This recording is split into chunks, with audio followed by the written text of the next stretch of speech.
Good morning to everybody, and welcome back to Boutiques on Wednesdays. Very chilly in Gauteng, and I believe everybody's blowing away and getting very wet in the Cape regions. June was indeed a super month for all South African assets. It's been oversold for a very long time. Many ways to have a good time indeed. The outcome of the elections and government of national unity was well received by international markets and reflecting in our asset prices. The bell for SA bonds finally rung, delivering on average 4.8% for the month of June. And of late, actually seen net foreign inflows buying SA bonds.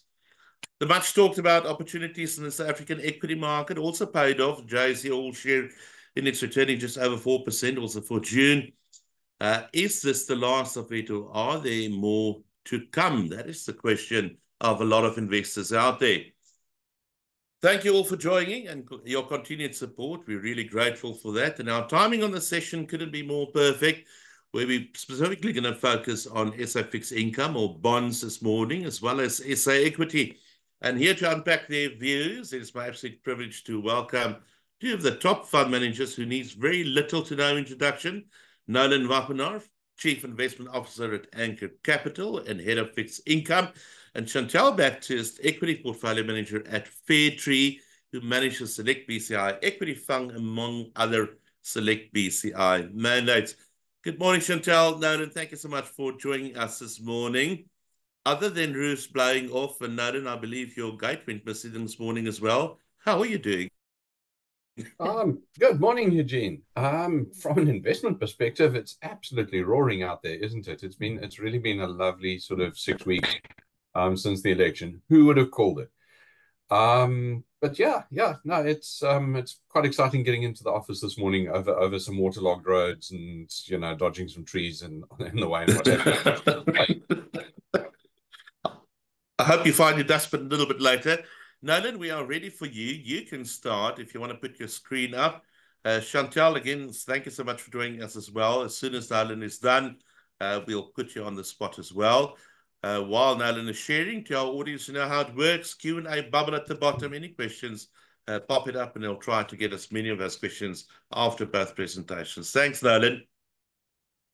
Hi, everybody. Thanks very much for the introduction, Eugene. It actually lifted my mood after a soggy morning. So it is lovely to be back at Boutiques on Wednesdays. I haven't done this for a while, but suddenly bonds in South Africa are in vogue, and here we are. And in that context, I am going to ask Eugene, I know the internet connection is a little unstable given what we're dealing with outside, so just stop me if things go wrong. But You're all for good. now, let us talk about South African fixed income. And the message I want to give is actually fixed income managers are generally glass half empty kind of people. We're not really rewarded for taking risks, so you tend to avoid risk, and you tend to look at the downside of things. And it's actually interesting. I saw in Citywire this morning, City Press, no, Citywire, that one of my competitors was out there saying, we'll believe the GNU when the rubber hits the road, and we've seen action, all the rest of it. I haven't had a chance to read the article, but I think the headline sort of summed up the sentiment.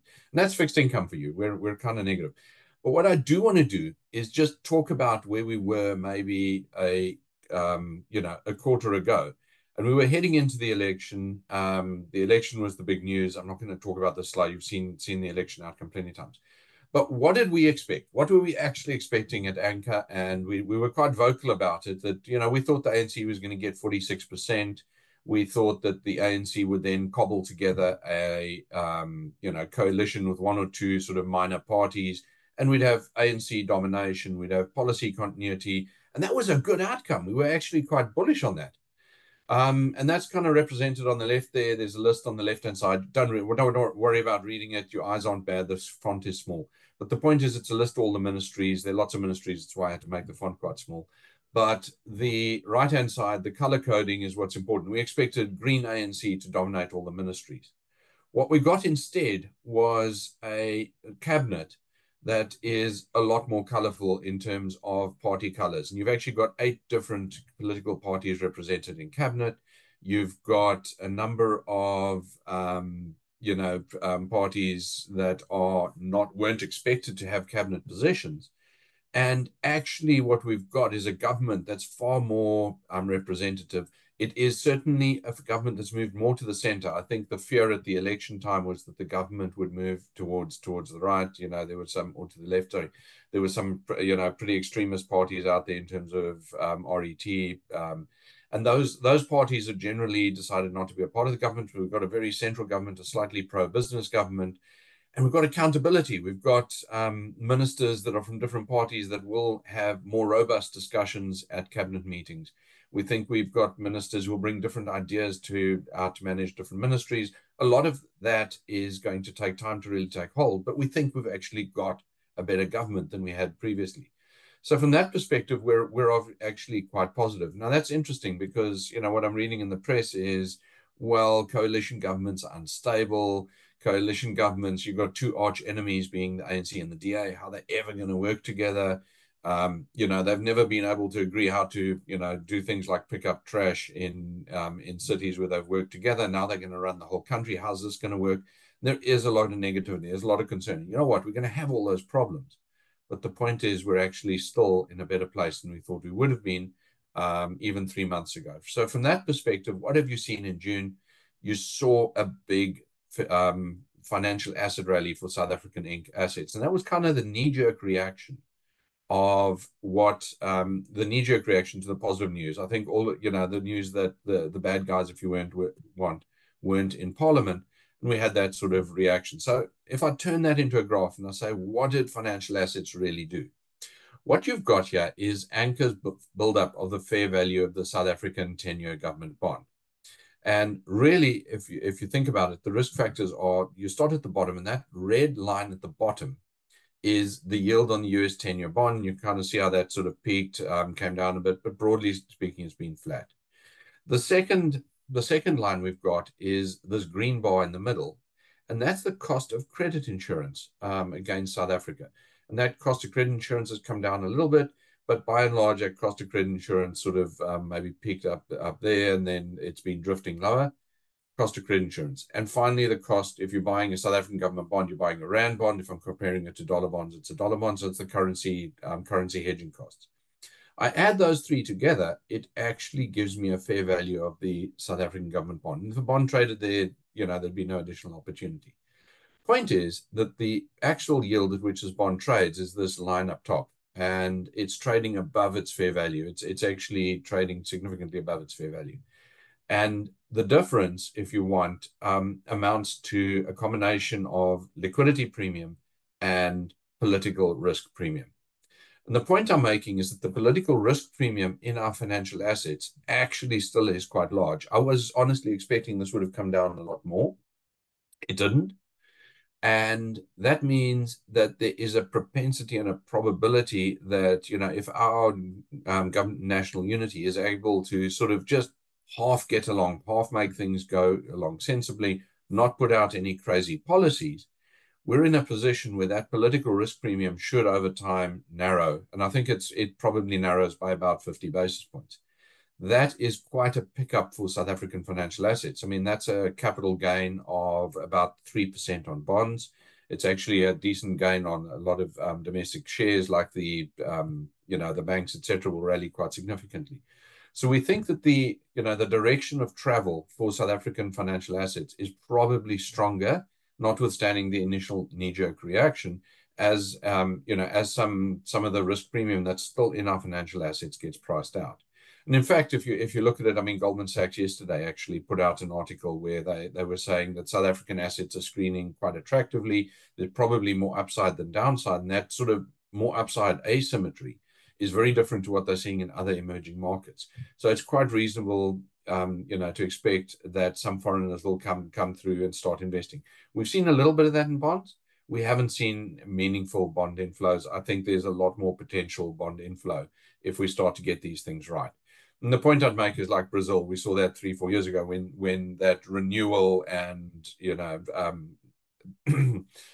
sort of fixing up of things narrative took place. Brazil financial assets absolutely shot the lights out. I don't think that's coming in the short term, but it is something that certainly we are keeping an eye on.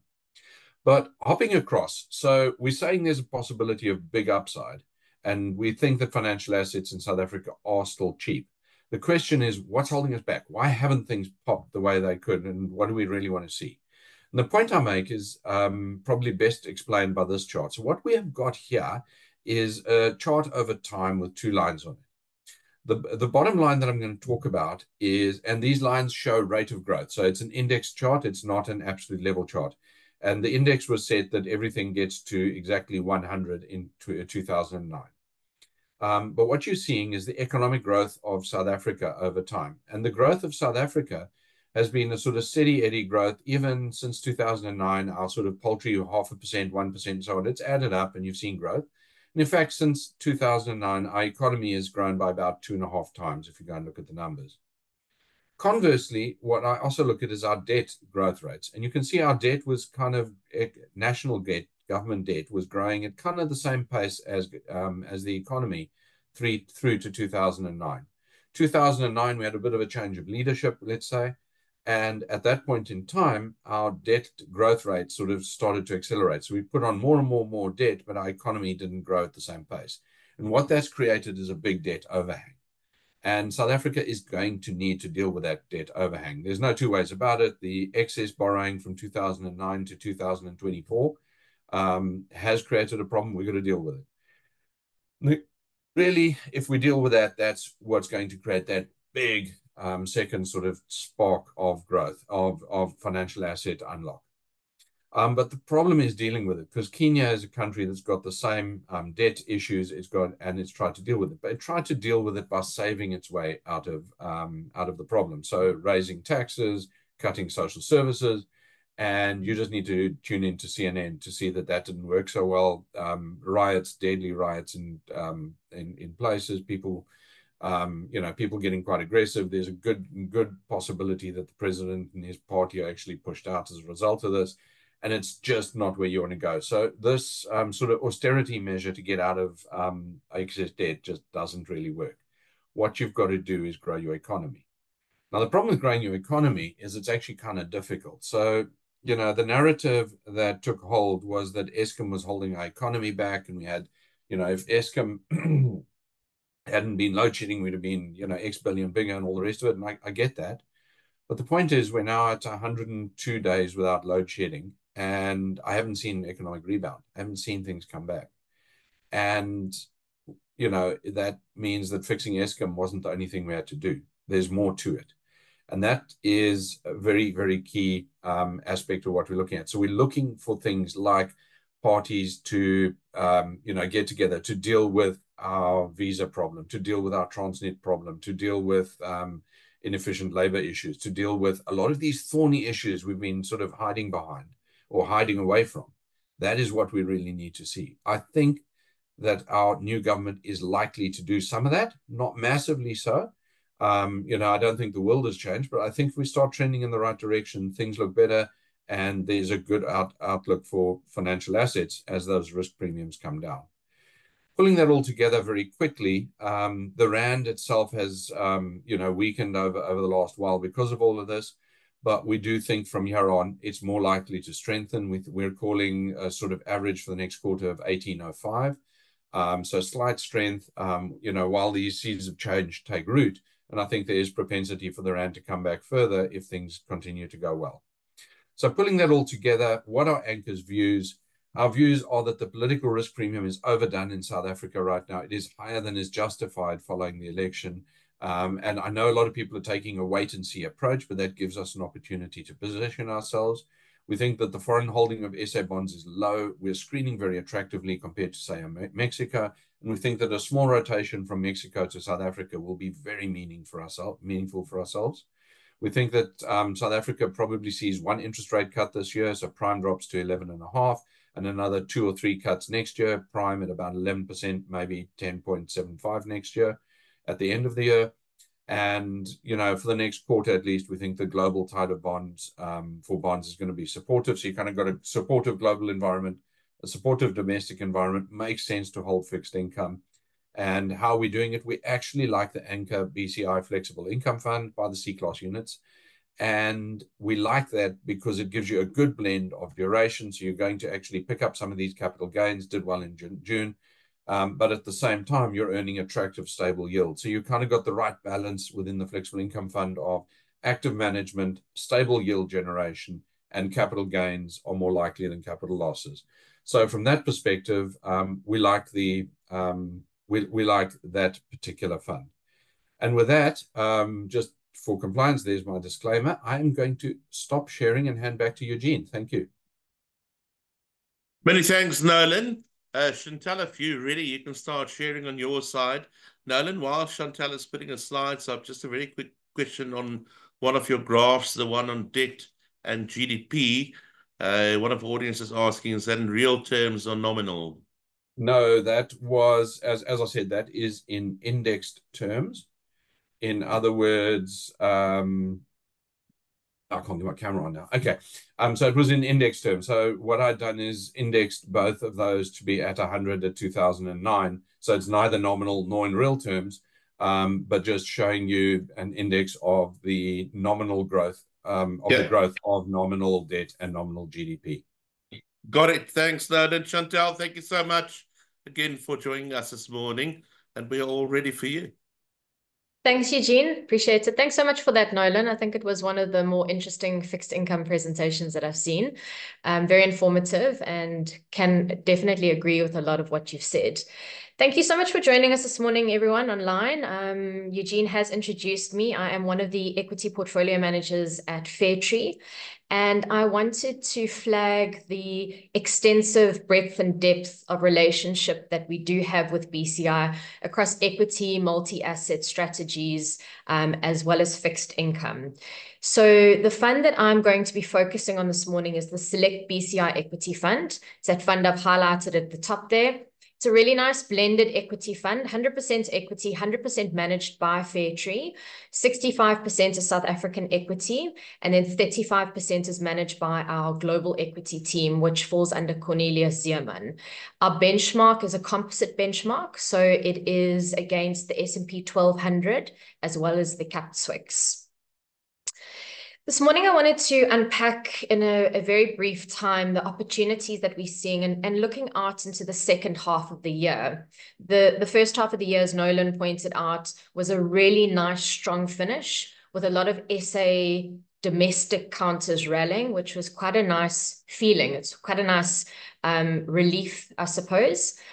But what are we thinking for the second half of the year? So the global macro still remains important. There's lots of policies from a central bank perspective, and then politics where it comes to elections from a global perspective. And then lastly, maybe just finishing on South Africa, the opportunities that we're seeing there. So looking across the ocean towards the US, we saw 2 weeks ago the first US presidential debate for the year, which was interesting to say the least. And I think there's a lot of speculation in the market now as to whether Biden does stay in power or if they replace him. Nonetheless, it will either be a Dem or a public outcome. Trump is faring very, very well. I don't think that it's a major event, to be honest. It's interesting, but the system in the US is bigger than the man. And I don't think it has too much of a disruption across to China. There already is trade tension. There already are trade tariffs in place. And what we've seen, and these have been in place for at least the last 5 years, is China continues to operate. I think what is more interesting and more important to look at is whether we go into a slowdown in the US. We're starting to see small signs of this. And the one indicator we keep a very close eye on is unemployment. And we've been operating at full employment for some time. But I think the issue is that we've kind of been sitting back and waiting and saying, okay, we've taken interest rates up from 0 to 5% in the US, and absolutely nothing's happened. There hasn't been a significant impact. And I think I'd use the analogy that the way monetary policy works is almost like a freezer, and the economy is like a glass of water. And there's different cycles. So sometimes that glass of water is cold. It might even have ice blocks in it, and you put it into the freezer and it freezes quite quickly. So the impact of the freezing, of that stagnation, of that slowdown happens very quickly. Then there's other cycles where you take the same glass of water, but you pour hot water in, so boiling water, and you put that into the freezer, and that takes longer to freeze over. Eventually it will slow down. The freezer doesn't change. It's the same monetary policy. It's the temperature of the water that you're putting into the freezer. And I think what happened in this cycle is we put boiling hot water into the freezer, and it's taken a little bit longer to freeze over, but we are anticipating some type of slowdown in the US. If we look at, maybe more of a medium-term type of theme and something that we continue to play, it's this decarbonization trend, and that continues.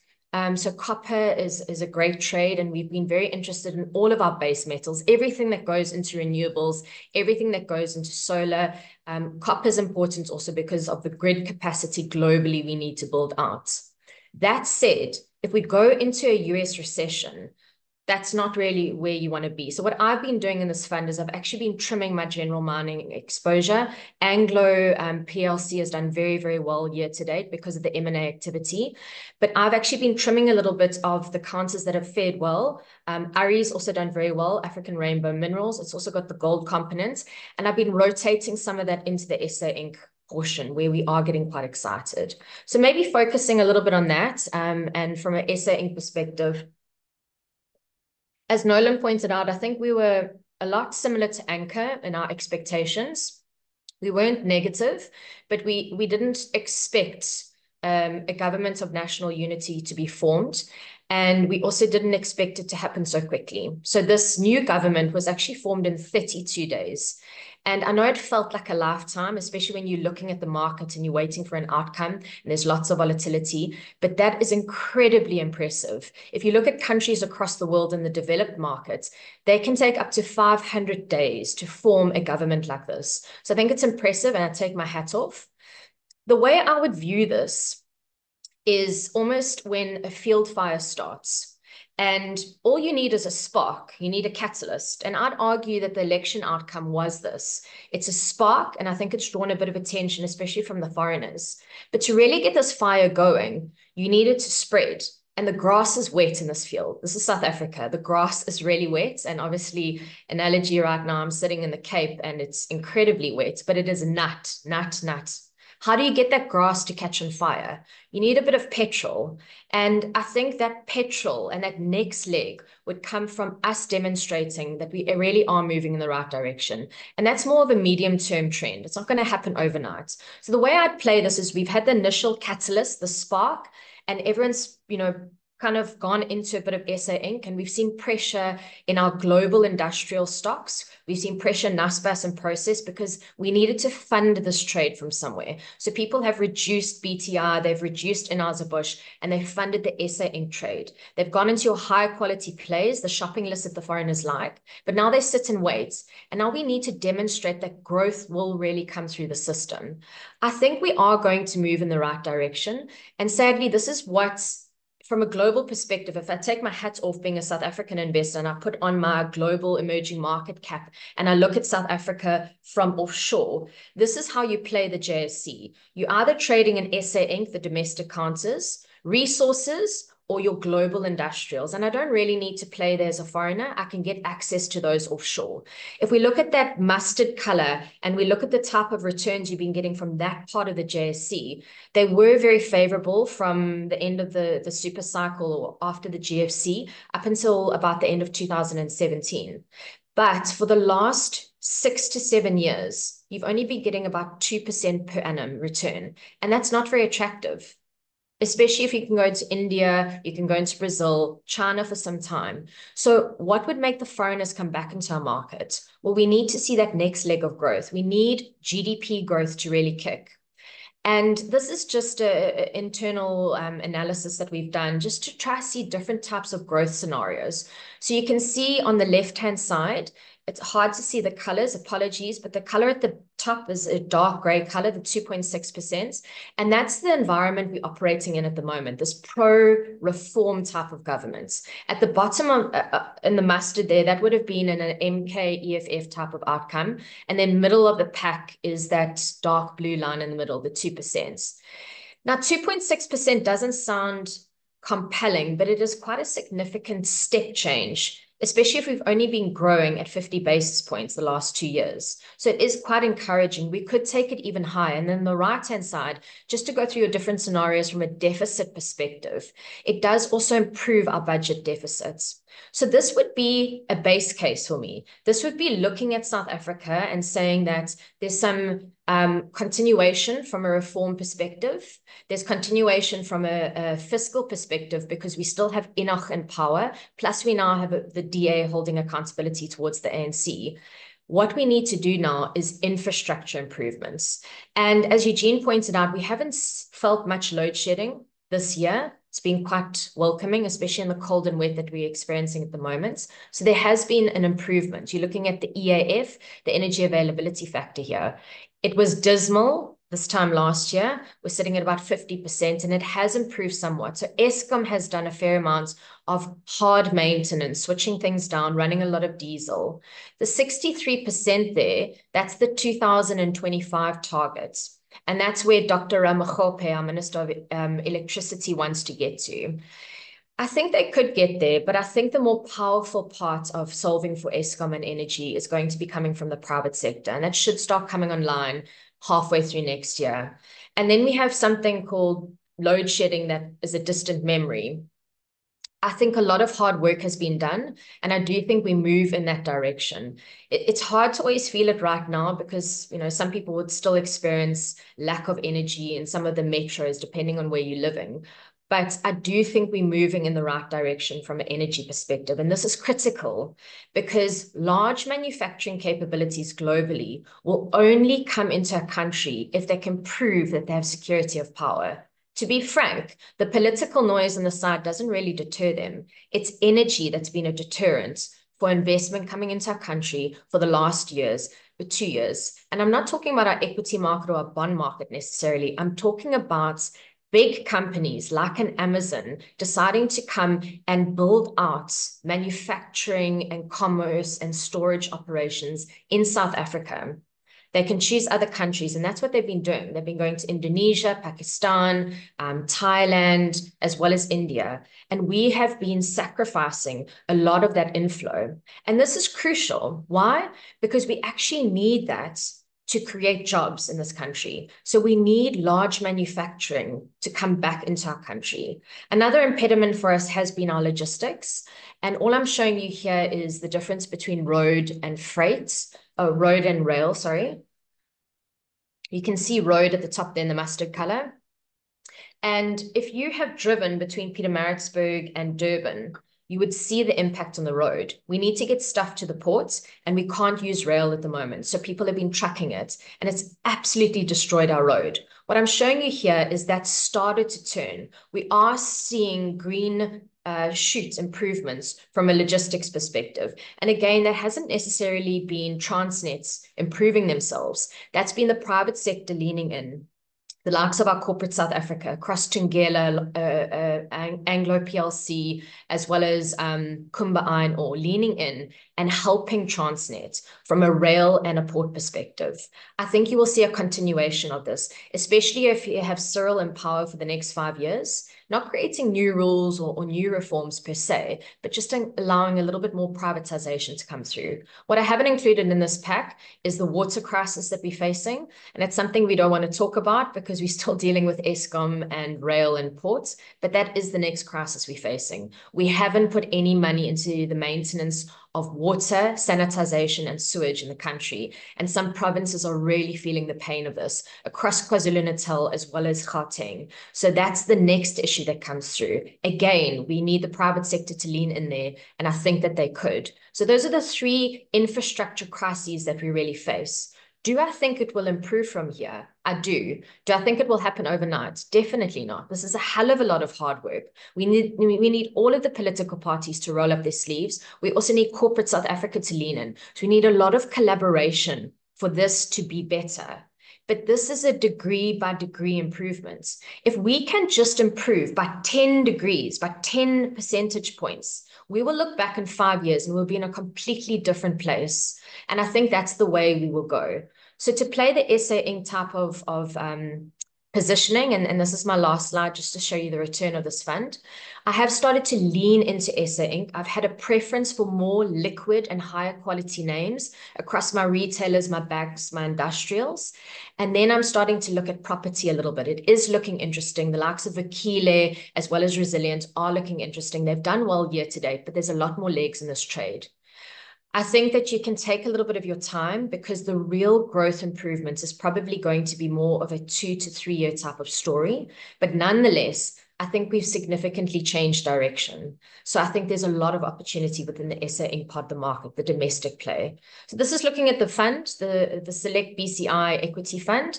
Inception was April 2021. It was a bit of a torrid year. Our main equity fund did not perform well during the course of that year. Unfortunately, we didn't have enough SASL during the year, and PGMs also hurt us, but we've clawed back performance. And if you cast your eyes to year-to-date 2024, we can see that we're about 3% ahead of the benchmark. Bear in mind, as I pointed out, the benchmark there is a composite benchmark, a blend of the S&P 1200 as well as the Cap Swix. So 3% ahead of the market, and hopefully we can continue with that type of performance going into the second half of this year. Thank you so much, Eugene.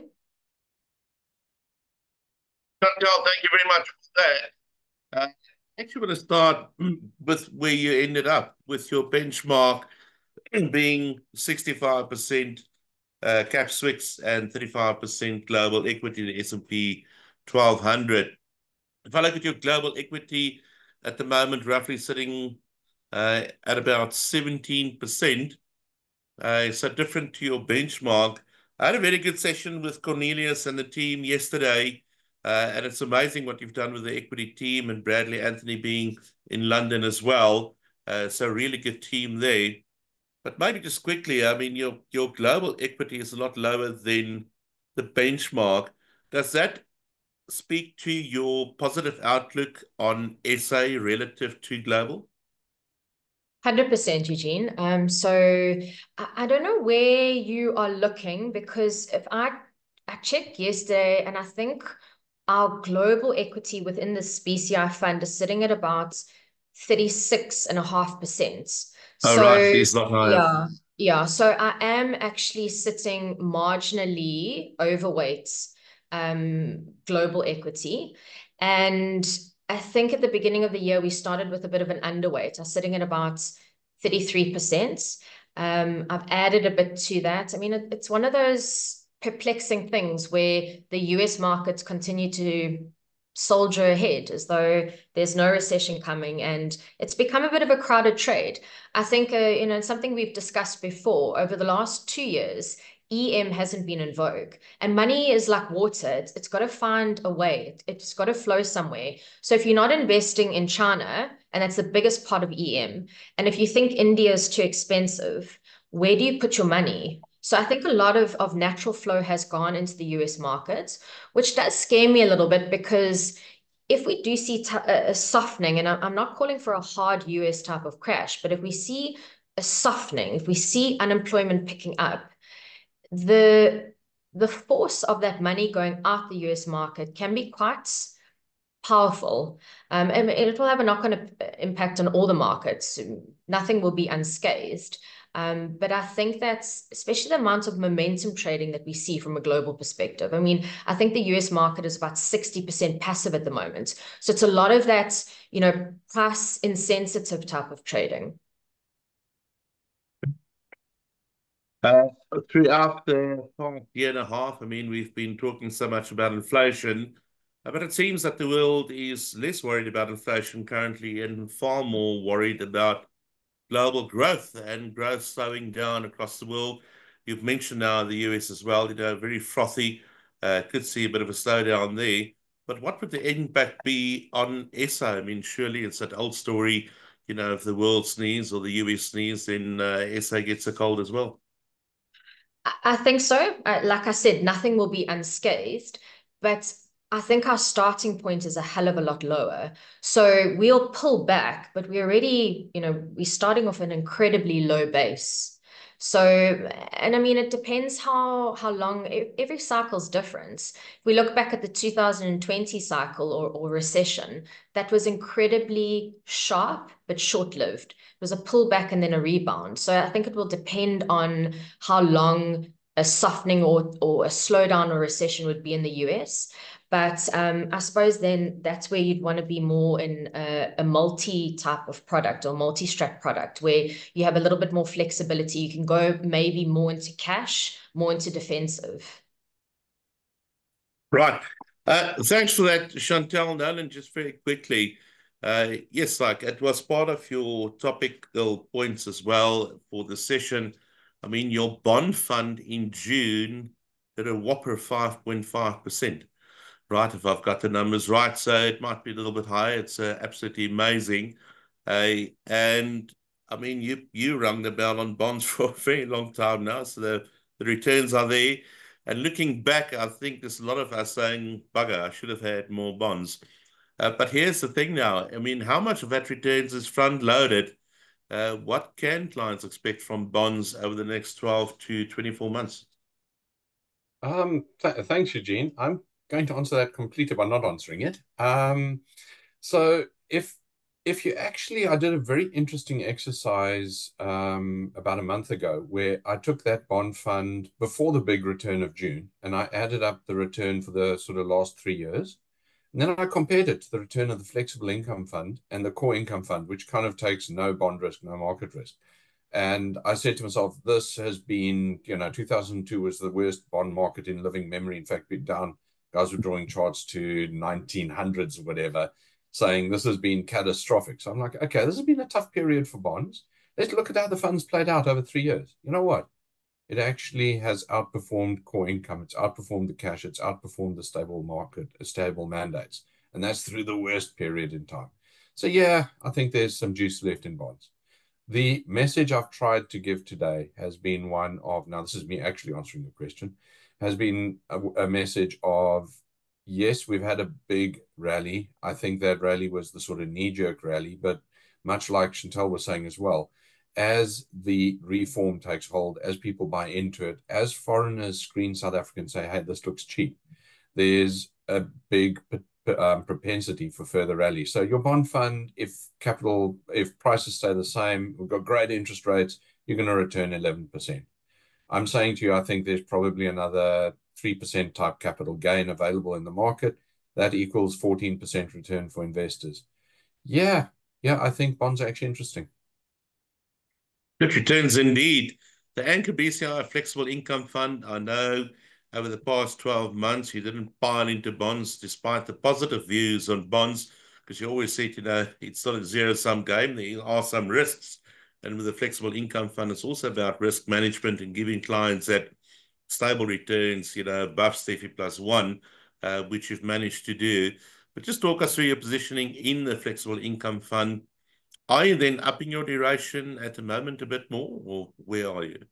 Not at the moment. That's because we upped our duration prior to the election, to be honest. So I mean that portfolio, it's done its job. We've returned, I think, 10% for investors, net of fees, off over the last 12 months. That's a good outcome. It's been a stable fund. It's been a defensive portfolio. It's put some good runs on the board. I'm definitely seeing a lot of investors at the moment tilting into that. And I think the main reason you want to tilt into that at the moment is to lock in the higher interest rates before we get to rate cuts. And, we do think there's a rate cut this year. It's a couple of rate cuts, but lock in the higher rates if you can.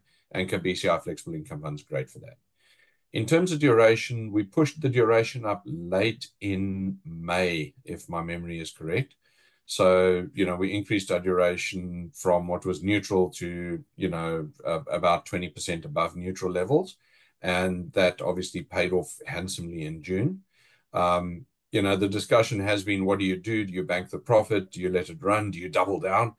Our perspective at this stage is, look, there's more upside than downside still at these levels. So we're going to maintain positions. We're going to keep leaning into positions. But, it's not a time to go and increase exposure. So we've been, we've been keeping that exposure. Interestingly, we've got a lot of offshore South African bonds as well. So SA government debt issued in US dollars in the portfolio. That has paid very handsomely. We've seen credit spreads compress, big kicker in that.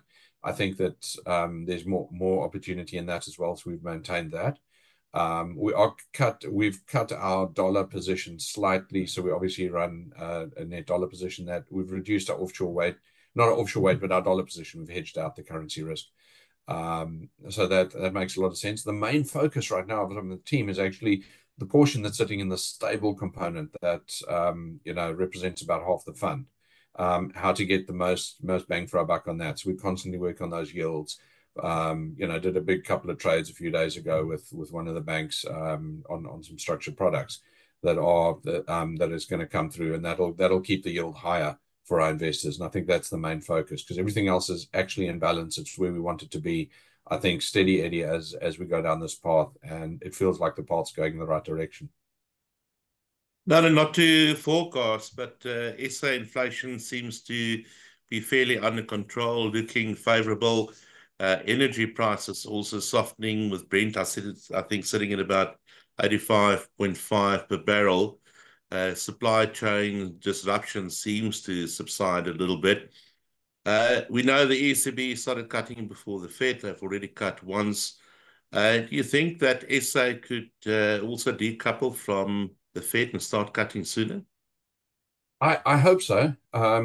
It's not impossible we decouple from the Fed. I don't think we're there yet. What we would need to see is that my Rand view is wrong and that the Rand is stronger than we expect. I think if the Rand pushes into the 17s, I think that'll give Kganyago the comfort to cut rates.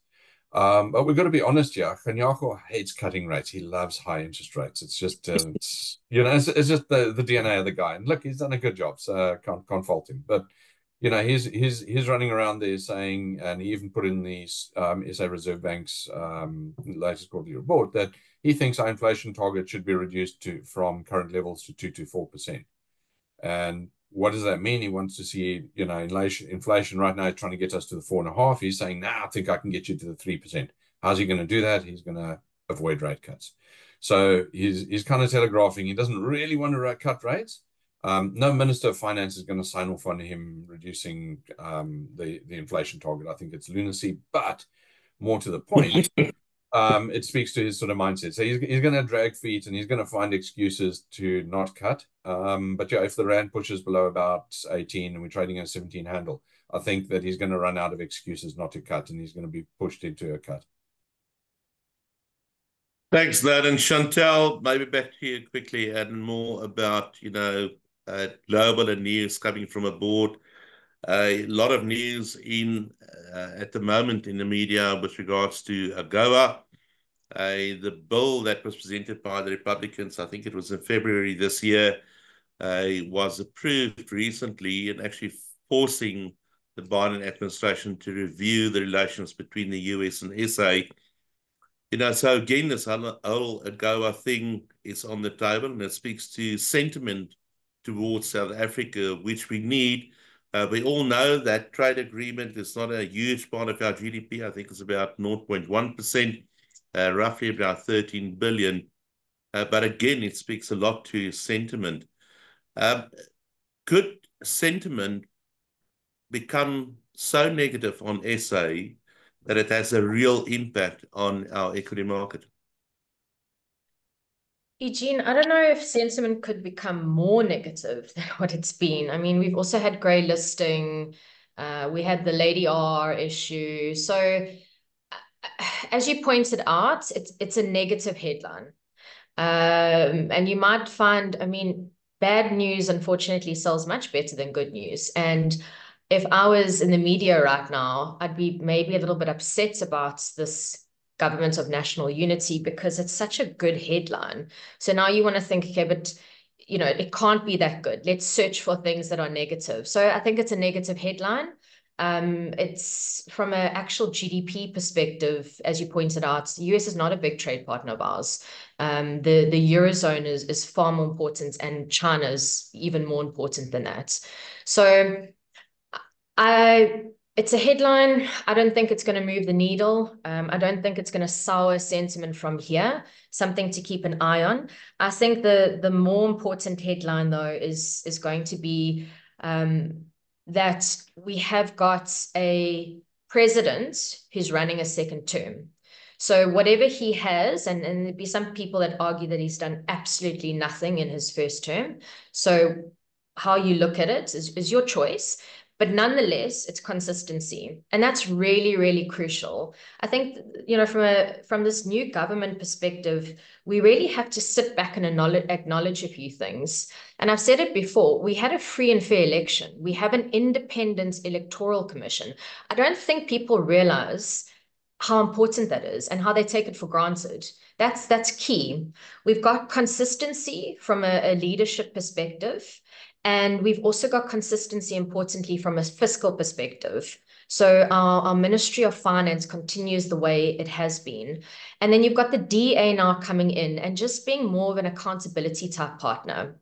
So if I had to look at it, do I think that this completely changes everything overnight? No, I don't. But a fish rots from the head. So if you have had a rotten unit at the top, it just spreads all the way down. And we've been operating in South Africa for some time. And the sad thing, it's gone all the way down to the municipality level. That's actually where we need proper improvements. It's not really a cabinet. Cabinet's important, but we need it at muni level. So we first need to sort out cabinets. We need to clean that up.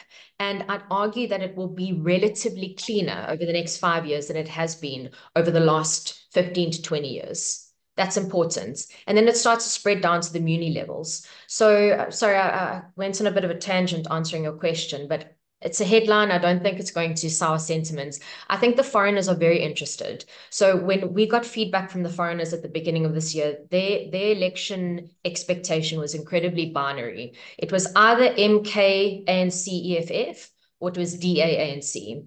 And I looked at that and I thought, well, it's going to be neither. My view, it would be somewhere in the middle, with the ANC getting about 47, 48%. So this outcome is more on their positive side. So it's caused them to look up and say, okay, this is interesting. We've had some of my analysts overseas. They're getting a lot of questions about South Africa. But I'd argue that the foreigners are going to wait for the US election. They're going to wait to get through that and see what the outcome is. They don't need to get the first 20, 30% of the rally. They can sit and wait, and they're quite price insensitive. They're not deep value investors like we can or tend to be in South Africa. And then I think after that, when the dust settles, they might start looking at South Africa, but it's on their radar more so than it has been previously. Interesting. I mean, Cornelius also spoke about that yesterday, speaking to the global equity, how US are more growth quality orientated than the rest of the world, looking more towards value, the stuff that's not so frothy. Chantal, thank you for that. Question from the audience for Chantal and Nolan. Very valid, is how should someone be investing in a high debt environment globally and locally currently? What asset allocation makes sense? Nolan, you want to go with that first? I'm a bond guy. So, you are the CIO at Anchor. I am also the co-CIO at Anchor, but my DNA is bonds. But the honest truth is, what we have seen throughout the globe, time and time again, is that when debt levels are higher, it does tend to put some pressure on the equity markets. We have also seen that when higher interest rates are higher, it kind of puts a bit of pressure on the equity markets.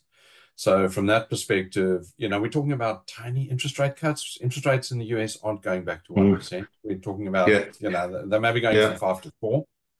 That means income is going to be quite interesting for a long time. I think you probably at this stage, given equity prices abroad and given the probability of interest rate cuts at some point in time, you want to overweight fixed income on a longer basis in this environment, while positioning for a couple of themes. Anchor, Fairtree saying very similar things.